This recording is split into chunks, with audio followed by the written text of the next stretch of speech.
Chicken ఫ్రైకి కావలసినవి మిరియాలు, కొత్తిమీర, అల్లం, వెల్లుల్లి ఇవన్నీ మిక్సీకి వేసుకోవాలి. కాగిన నూనెలో ఎర్రగడ్డలు, కరివేపాకు వేసుకోవాలి.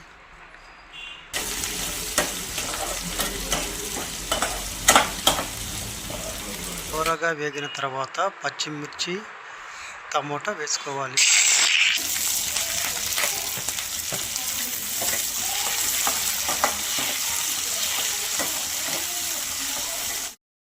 బాగా వేగిన తర్వాత కడిగి పెట్టుకున్న చికెను ఇందులో వేసుకోవాలి.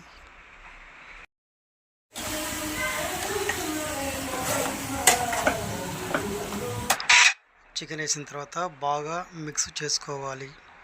మిక్స్ చేసుకున్న తర్వాత పసుపు పొడి, ఉప్పు, కారం పొడి సరిపడా వేసుకోవాలి.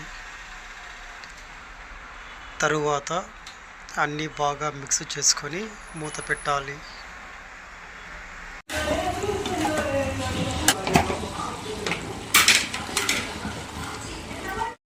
మిక్సీకి వేసి పెట్టుకున్న పేస్ట్ ఇందులో వేయాలి.